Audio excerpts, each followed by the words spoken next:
welcome to Season 4, Episode 11 of the Beyond the Whistle podcast. I'm Ryan Bell, joined alongside PJ Neville, Thad Burley, and Jason Generalis. And today we're talking about the NFL draft that just happened this last weekend in Green Bay. Obviously a big event for the NFL, and especially the last couple of years has been a really major event, honestly, probably one of those top things, along with maybe playoffs and Super Bowl comparatively with all the fans there. So PJ, I'll start with you. Just in general, how do you think the event was? Yeah, I thought it was a pretty cool event. Everyone has kind of been on, social media kind of criticizing the draft and saying that it's a boring affair. However, there were so many people there. There was, I think the one good thing about the draft that it does well is that there are fans from every team there. There's, every team is represented there, which I think is really cool to see how kind of those fans interact and how, you can always hear them cheering for their picks, rather than all the other however many people there who are just kind of watching. Yeah, I'd have to agree. I think it was a really good turnout. I think it was cool seeing like some of the watch parties from the other teams, like not even in Green Bay, getting excited about picks. I also thought it was cool to see like the players' outfits and stuff like that. So. Yeah, I thought overall it was a great event. I mean, it had more viewers than like the NBA playoffs or everything like that. It just shows how big the NFL is getting at 14 million live viewers over the first round average viewership. And I just really think it was just a great event, and they had great analysis from some of the hosts. Yeah, I mean, definitely a overall successful event. So we'll jump into it right now. We'll start with the top 10. So we're just going to give a run through kind of each top 10 pick. Jason, I'll start with you actually. So let's go with number 1 overall. Talk about Cam Ward to the Titans. All right, Cam Ward, he played at Miami for his last 2 years of college. He got drafted to the Titans. Personally, I think he was a very under-celebrated first-round pick. You're hearing a lot about Shedeur and all the other stuff. But, I mean, like, they really didn't the NFL didn't really post a lot about Cam Ward, and I think he could be a great player for the Titans. If they get him some weapons, I think they drafted a couple of linemen later in the draft, and got him some good backing. I mean, you saw him in Miami. He's like standing still in the pocket. Obviously, he has to make some adjustments for the NFL, but I think he has a lot of talent, especially his arm in the combine. And I just really think he'd go far. Yeah, definitely a good pick there for Tennessee and the obvious one. So I got the second pick. It was the Jaguars taking Travis Hunter originally, but the Browns had that second pick, and I know some mixed reactions of the Browns trading that pick to Jacksonville, but I think for the Jaguars, that's obviously a home run. I mean, Travis Hunter might be the best pure athlete, maybe ever, that we've ever seen in football, a guy that can play DB and wide receiver. Just a matter of what position is he going to play? I don't know. I've seen that his route running's not as good as, most NFL receivers, so maybe he'll start at defensive back, but I don't know. You guys saw it. He said he'll quit football if he doesn't play both positions. So, he'll definitely get, to both sides at one point, but surefire pick from Travis Hunter. Obviously, great year at Colorado last 2 years, starting at Jackson State, and he bet on himself, and it definitely paid off. So we'll be excited to see Jacksonville and Trevor Lawrence throwing the ball at Travis Hunter if he is that receiver. Yeah, I mean, just building off what you said, you're not picking Travis Hunter at number 2 for him to play one side of the ball. You're picking him because he could play two positions. So I've got number 3, Abdul Carter. I am a Giants fan. I think that's a phenomenal pick for us. I think we might have the best defensive line in the league now with Kayvon Thibodeau and Dexter Lawrence. I think we have a phenomenal D-line, and he just kind of, it's almost overlooked how much of an impact people think he's going to have because we already have such a good D-line. But I think, just based off of how he performed at Penn State, he's going to be a monster. He might even wind up being the best player on that defensive line by the end of the year. Yeah, that was a really good pick there for the Giants. Next at number 4 for the Patriots, we saw Will Campbell out of LSU get picked, the tackle. 3-year starter at left tackle for the Tigers. He earned 2-year first-team All-SEC honors and was a consensus All-American as a junior in 2024. I think he's personally my favorite lineman out of this draft. I think he's got a great attitude. You saw that in the post-pick interview when he said he's going to fight and die for his QB. That's a lineman you want right there. Yeah. Die for your quarterback. If I'm Drake May, I'm really happy about that. He's going to, be able to really calm down in the pocket more. And I think that's a great pickup for the Patriots personally. Yeah.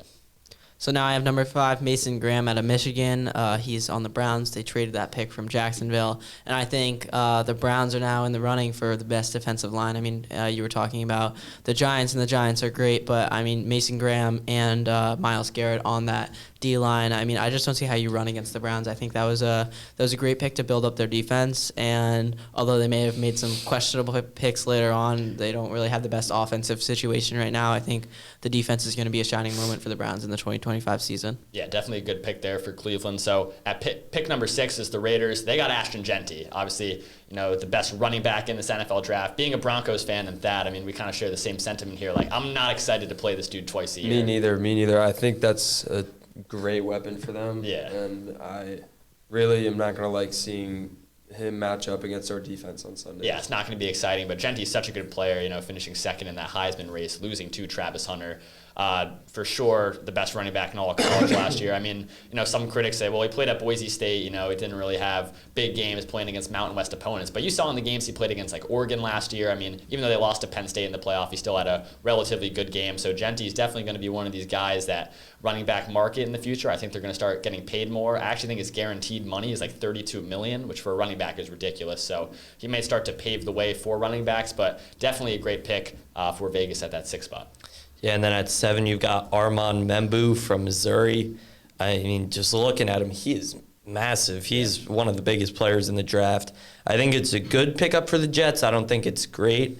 I think, obviously, Jason, you are a Jets fan, but I think the Jets need more weapons than anything. They've been picking O-line as their top pick for the past couple of years, and work. It just none of those. hasn't They worked just out. go straight to the bench. They never work out. I'll ask you actually. Did you wanted? I know Tyler Warren. That was like a pop. Did you want Warren? Like, what were you thinking as a Jets fan? I honestly like the offensive tackle. I mean, we have a new quarterback situation. I think Fields, just because of his running capabilities, I think an O lineman could be great for him. It's just we have to develop them well. If we develop them as we have in the past, and just for him to go straight to the bench, that's another top round draft pick wasted.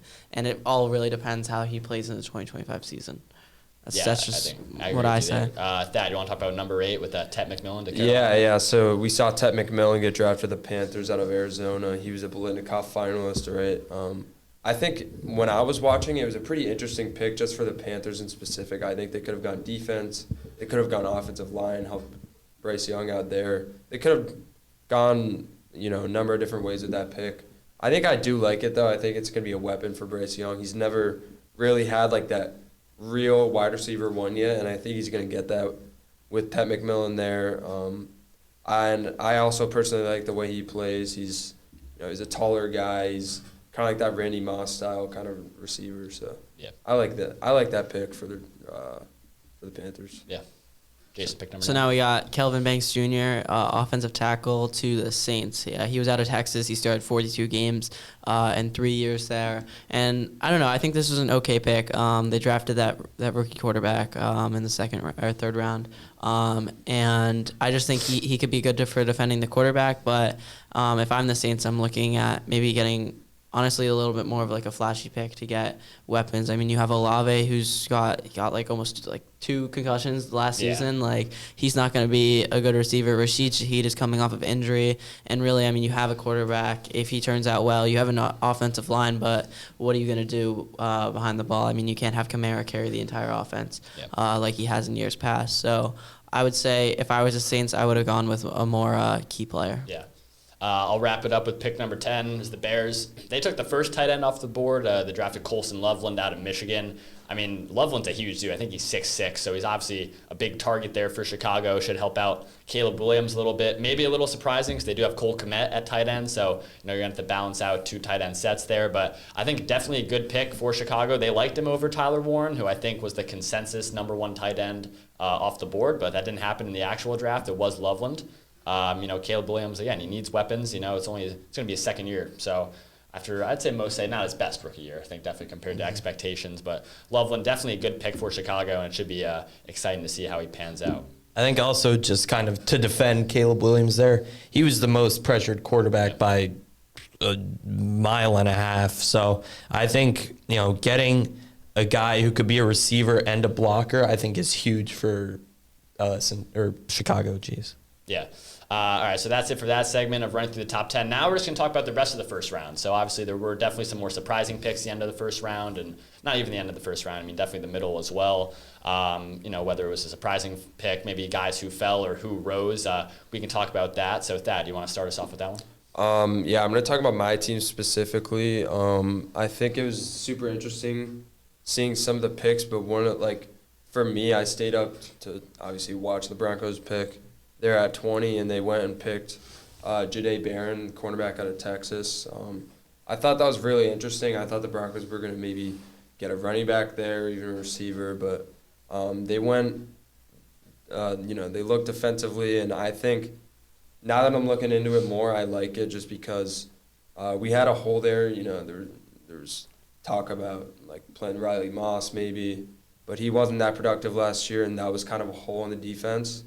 I think that's been filled up now.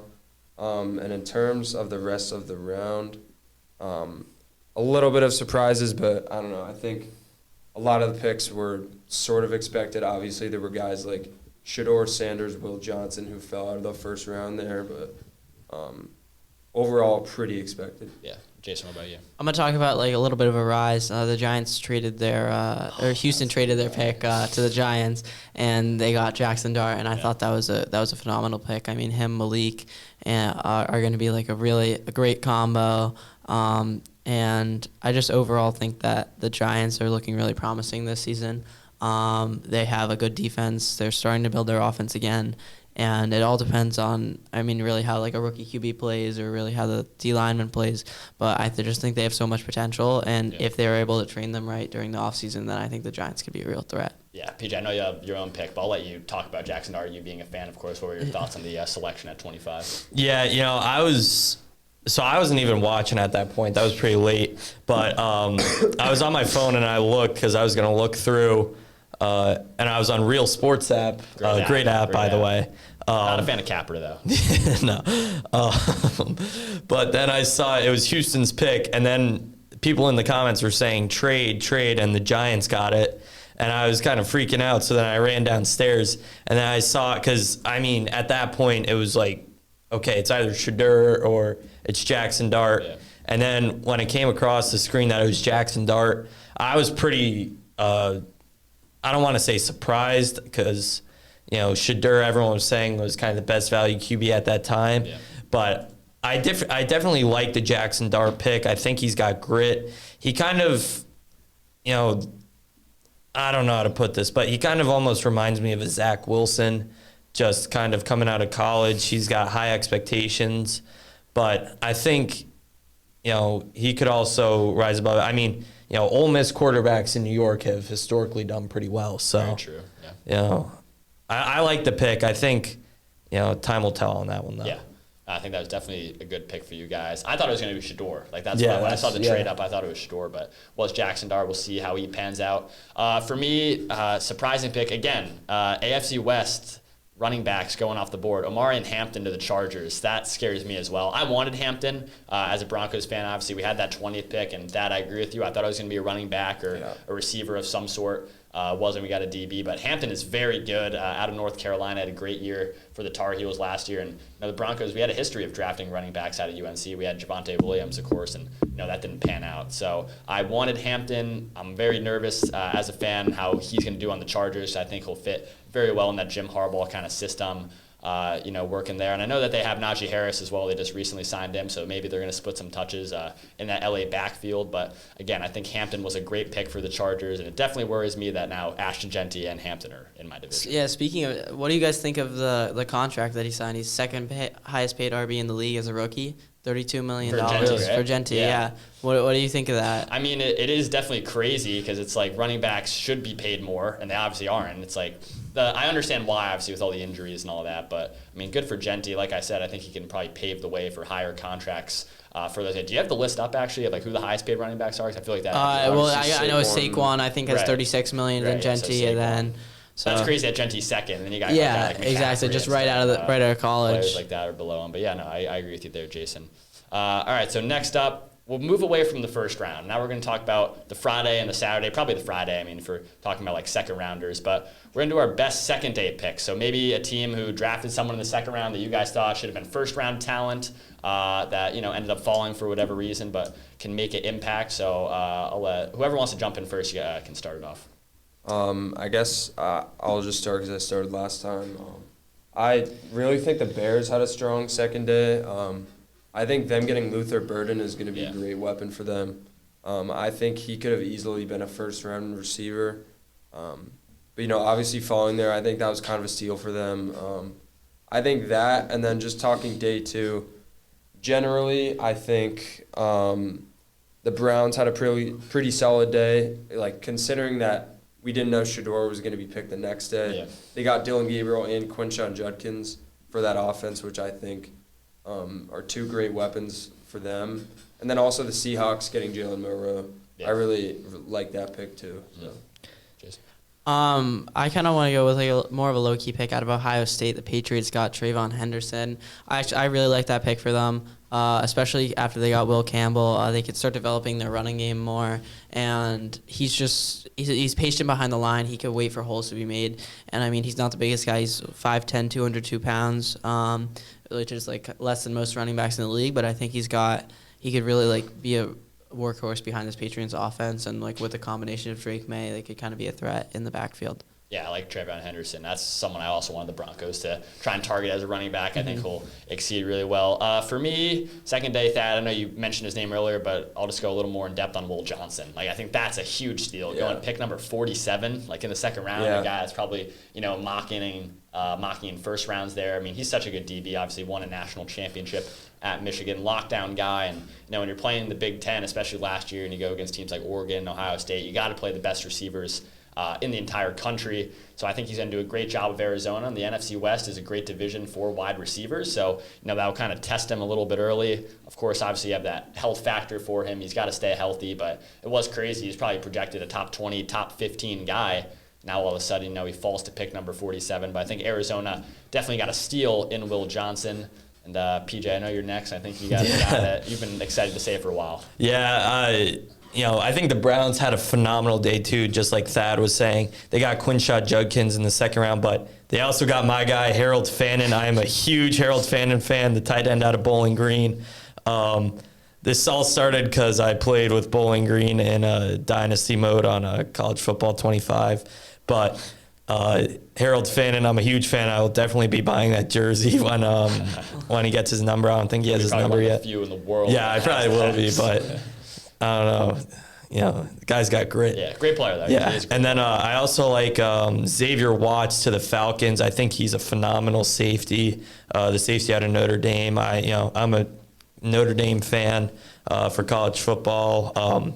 So I watched him a lot this year. I thought he was phenomenal. A lot of teams didn't want to send it his way because if you test him 99% of the time, he's going to come up, he's going to pass that test, and he's either going to come up with the ball or it's going to be on the ground. Yeah, I like that. So obviously we've been talking about the Browns a lot, and that kind of leads us into our next kind of segue here, which is the team draft as a whole. So, everyone's picks from rounds 1 through 7, who you guys thought had the best draft, and maybe let's try not to go with the Browns, because I think obviously that's probably the consensus number one, so we can throw out some different options of just who you guys thought had the best team draft as a whole when you're looking at all rounds 1 through 7. So, Jason, would you like to start us off there? Yeah, I'll start us off. I think I'm going to go with the Buffalo Bills, which is unfortunate because I'm a Jets fan. So an AFC East rival getting a good draft. But I think they just hit all the key players that they were missing last year. They got a lot of defensive players, 7 defensive players. And then they filled the position like tight end and wide receiver for more weapons for Josh Allen. Obviously signed that $330 million 6-year contract. So he's going to be sticking around for a while. But just building the defense, and I think that's what really kind of fell apart in the offseason. They let up some key points in the playoffs to the Chiefs, and I just think that with a better defense, they have 3 cornerbacks that they drafted with those people, that they're just gonna move on and they could be a Super Bowl contender. Yeah, definitely. Finally. Yeah, right, for the first time. I think my team. I think if Jackson Dart can live up to what people are saying he can play, I think if he can play to his ceiling, then the Giants will have the best draft. Yep. I think in Abdul Carter, that's a super safe pick. I think he's going to be a franchise guy. Like, everyone's seen him that way. And I have to agree. I think he's like super. He's a super scary, threat on the defensive line for them now. And I think if Jackson Dart can play like a franchise QB, which they need, which they haven't had in forever, I think the Giants will have the best draft, but it's all depending on how Jackson Dart plays. So. Yeah. Yeah, I was going to go with my Giants too. I'll come back with another pick, but I like the Jackson Dart and Abdul Carter picks. People were saying that it's Anakin Skywalker and Darth Vader because Dart looks like Anakin Skywalker, and then Carter had like the thing around his nose that said Darth Vader on it. Yeah. But I also like Cam Scatterbo in the 4th round. He was, you saw that college football playoff game. He had so much grit. He basically willed that Arizona State team back into that game. Yeah. I think he was good, but I also like the Patriots draft a lot. They needed an O-line. They got 3 alignment, that including probably the best alignment in the draft, Will Campbell. Yeah. They got Trayvon Henderson, who's a phenomenal player. And overall, I just think that they had, a great draft. They got a lot of key pieces. And they really built around Drake May, which I think was their goal for this offseason. Yeah. I agree with you there, PJ. I'm going to go NFC South. I'll go with Carolina. I think Tet McMillan, was a surprising pick at the 8th spot, but he's so good. I think his height, you mix that with Bryce Young, who, as Dad was kind of talking about earlier, has never really had maybe a big target to throw to. I mean, you got good guys, but never great guys. I think Tet McMillan is going to fit in perfectly in that Carolina system, and he should do well there. They also drafted some edge players in the 2nd round. Nick Swarton out of Texas A&M is a good pick. I think anytime you're getting anyone out of the SEC, that's probably a good draft pick, and he should be good to kind of fit into that 3-4 system they have there. And then out of Ole Miss, Princely, it's a tough last name. I think it's Uman Mielen out of Ole Miss. Again, another SEC guy if you're kind of just stacking up there. I saw maybe he would go in the 2nd round as well. I think he had maybe some character issues that led to him falling a little bit in stock. But overall, I think Carolina had a good draft. And even in the 6th round, Jimmy Horn out of Colorado, that's a name that if you watch college football, you're probably familiar with him as well. So, even getting talent later in the draft is good. And I think next couple of years, Panthers probably should be winning the NFC South because we've seen that division maybe falling a little bit in talent. All right, so our second to last section now. Now we're going to talk about the draft busts. So probably looking at that 1st round here. I mean, when you think of bust, you think of quarterback. So if you guys want to mention a quarterback, you can, or maybe someone else that was drafted high that you're not too sure about will pan out. So whoever wants to start with that one can jump right in. Well, I think looking at quarterbacks specifically, I believe you pronounce it as Shuck. Is it Tyler Shuck is how you pronounce that? Yeah, I think that's fine. Yeah. Was he taken in the 2nd or 3rd round? He was 2nd round, yeah. Yeah, I watched some of his clips at the Combine, and I don't think he's going to live up to the standard the Saints are thinking. I think the competition he played at Louisville also wasn't the best. Maybe he made some plays against some of those weaker teams, but I think guys personally, if I'm the Saints there, I would have taken a guy like Jalen Milroe or, Shedeur Sanders was on the board there. So I really disagree with that pick, and I don't think he's going to live to what people say he might. And I don't know. I disagree with that pick entirely. No, I agree with you. He's 25 years old too. Yeah, he's I'm pretty super sure. old. I believe he's 26. Or 26. Yeah, I think I saw a stat on Twitter or X, the Everything app, that he's going to be the last quarterback or just player in general taken that was born in the 1990s. Yeah, that's crazy. So I guess that's a cool little accolade that you could say for yourself there. But he's literally the oldest guy that will be drafted for the rest of the time. So Jason, what about you for the draft bust? I'm going to go with not a quarterback, but I think I don't think Travis Hunter is going to live up to what people are saying. Okay. He just came off a Heisman. He could play 2 positions in the NFL, but I really think that I just think the 2 positions might be too much for him. In college ball, he's playing them, and obviously you're not playing against NFL ready guys, and when you're constantly getting hit by the best of the best in the world, and you're just running routes all the time, I just think that he's going to wear out quickly. I don't think we're going to end up seeing him playing 2 positions in years to come, and I think he'll stick with one as he develops further into the NFL.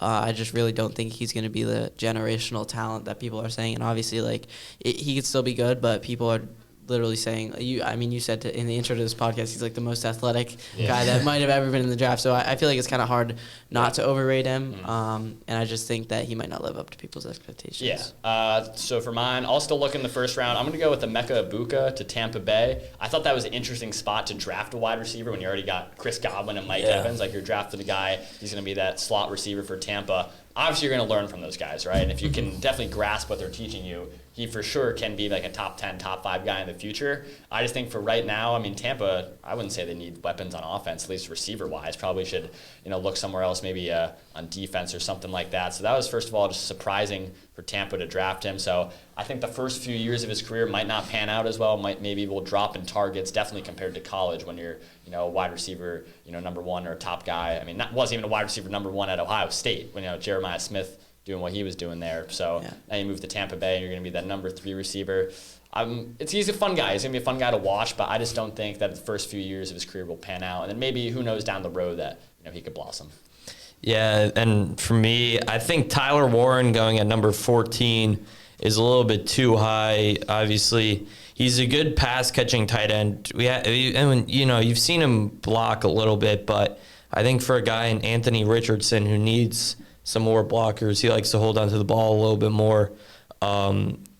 Maybe you would want an offensive tackle or something, but I think also Tyler Warren kind of got overrated in college because he excelled at Penn State against those college defenses. But I think in the NFL, when teams have better matchups against him, when they have a bigger safety or a more athletic linebacker, I think they'll be able to cover him a lot more than some of those other teams. Yeah. All right, so last segment now. We're wrapping up here. A little bit of time left, so we'll just finish this one up really quickly. We got our O-Roy and D-Roy predictions, so Offensive Rookie of the Year and Defensive Rookie of the Year. I mean, you're probably going to look at some of the top guys for this one. So Thad, I'll start with you. Who do you have for O-Roy and D-Roy? So first of all, I don't have Travis Hunter for either of those. I think he's going to be very solid at both of his positions, but not the best when you think of rookies. Offensively, I'm going to go Ashton Genty's going to be my pick.